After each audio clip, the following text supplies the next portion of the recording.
Alright, so you are into these Axial SCX24s and want to know some of the differences between the different vehicles. So I've got a highly modified Deadbolt, a slightly modified 67 Chevy, and then this is the brand new Gladiator. So I haven't even run this one yet. I actually haven't run this one yet, but I have replaced a lot of parts. The only things I've done on this are trying to test out the two different wheels and tires. So they are different. These are the Deadbolt wheels and tires, and then these are the stock ones here. So between these two, you can tell. Let's see here, put it a little closer together, that these Gladiator tires are a little wider. Even though the wheel is exactly the same, minus one's got some silver paint on it, the tires are just slightly wider, but they're also slightly taller on here. And they're both the Trail Grapper, the Nitto Trail Grapper NTs.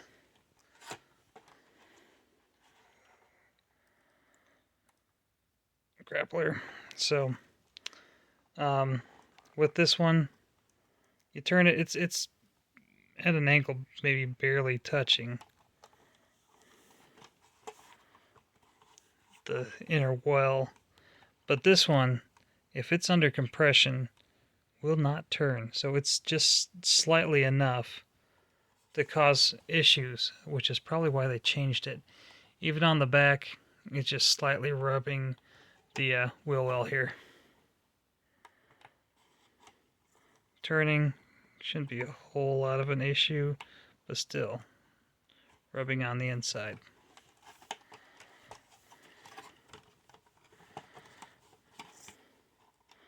On this one, it's moving. It's maybe slightly rubbing, but not enough to restrict anything. Definitely not under full compression here.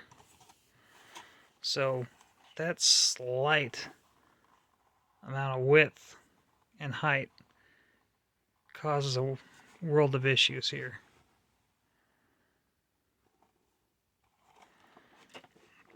So if you're thinking of swapping out the wheels and tires, just know that it's not so cut and dry on what fits and what doesn't. These are the stock ones off of the Chevy, which are smaller, slightly smaller in height. If they're touching my finger on the bottom, maybe a millimeter, not even 2 millimeters difference in height. Width is still a little different. These two are basically the same when I held them up side by side. Basically the same tread width. This one again is still taller by a slight amount. Definitely more visible. So that's how much difference there is.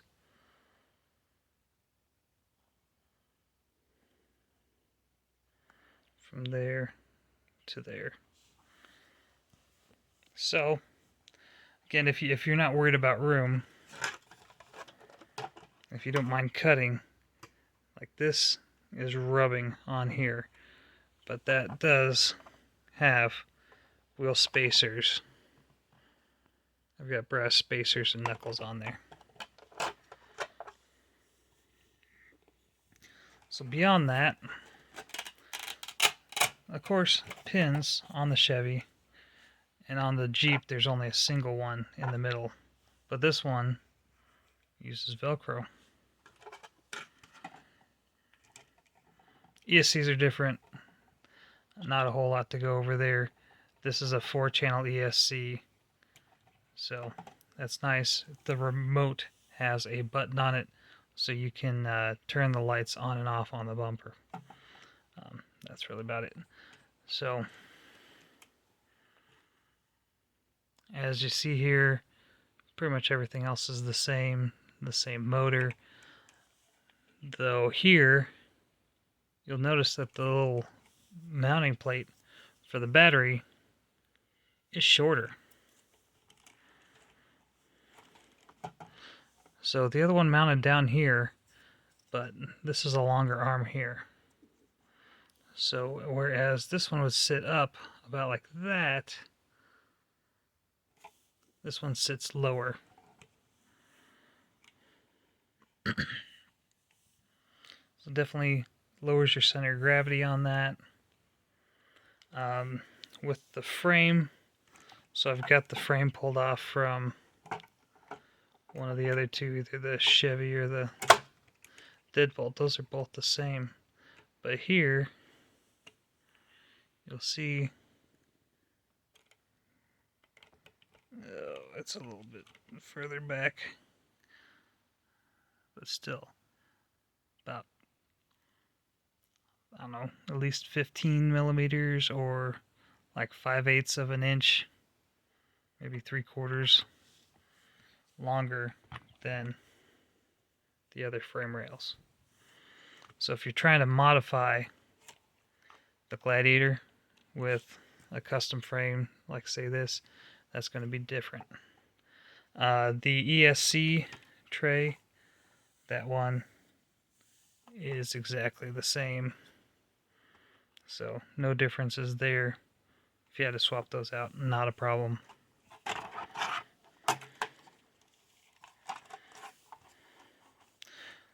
Another thing I did notice is I kind of measured these loosely, but between the fronts and backs here, there's about a centimeter length difference on this. So the rear links are longer on this than they are on the Deadbolt.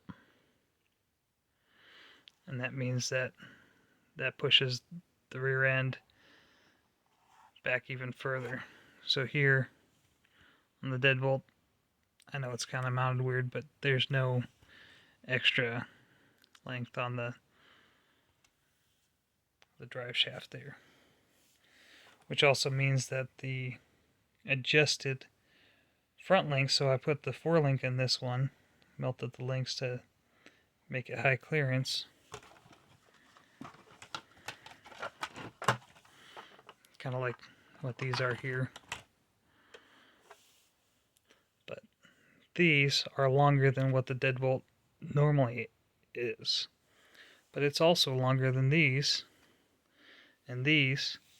So I kind of wonder if you could take these and put them on the front, or these and put them on the back, if you'll end up getting an even longer vehicle.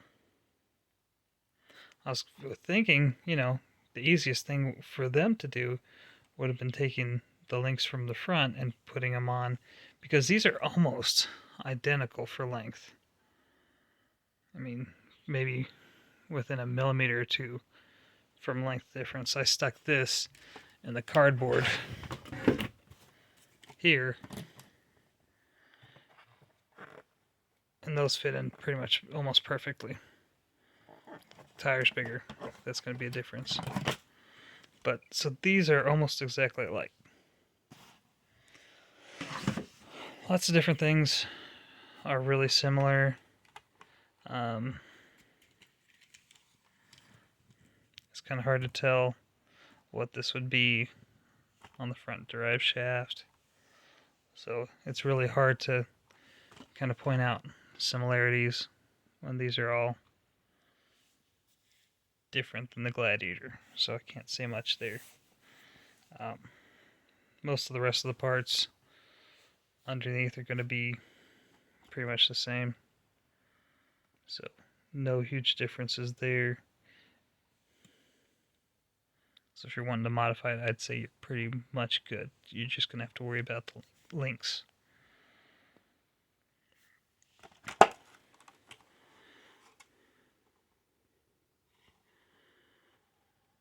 I can't even say anything about the steering servo because I've replaced that on both of these. Put the E-Max on here. I have not even modified anything on this to get it to fit. It just fits Granted, I had to screw it in slightly. I have not cut the back at all on this. Same thing on this one.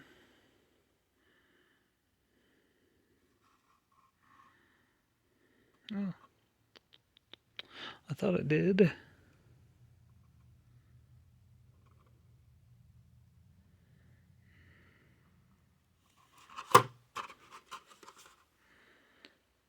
Maybe not. So that's the AX131619.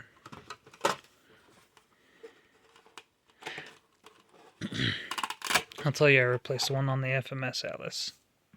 AS131619. So yeah, that's going to be the same steering servo. Well, I'll have to change that. I've got an extra digital one. I think I've got an analog one. So yeah, I could try and put these mudslingers on there. These are 2.4 inches, but I'm definitely going to rub. I kind of like the look of these black ones a little more than the silver. I'll probably leave them on there. Like I said, width is going to be different. Silver just is a little too flashy. Tell me what you think in the comments. I'd appreciate it. So, as far as accessories in here, this has a little shovel.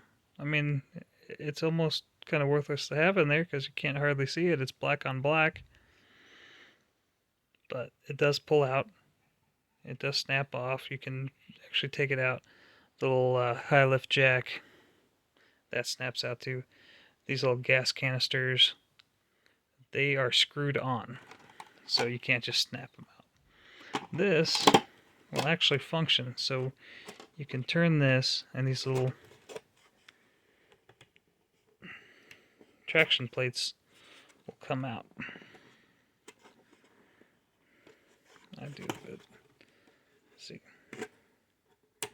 There. There's two of them. They come out.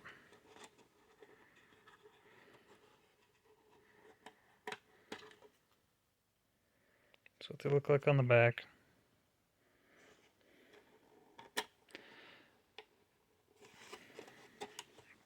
So if you want to remove this, you can't really take off these little extra racks without cutting it up or just taking the whole thing off.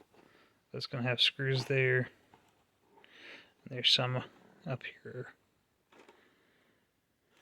You may have to, let's see, so there's a screw there. You may have to take apart the interior just to get to that.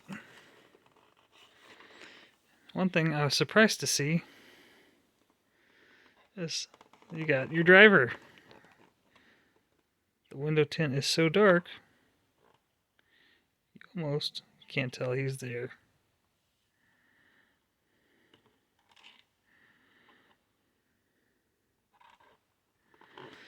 So that's about it for differences. You can tell that on the back, those are extended out compared to the Chevy.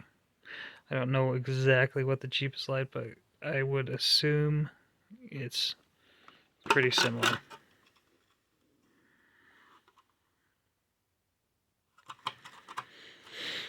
So, if you have any questions on differences between these vehicles, really kind of hard seeing how poor that servo is compared to the E-Max. But if you have any questions, let me know. I'll try and help you out with them.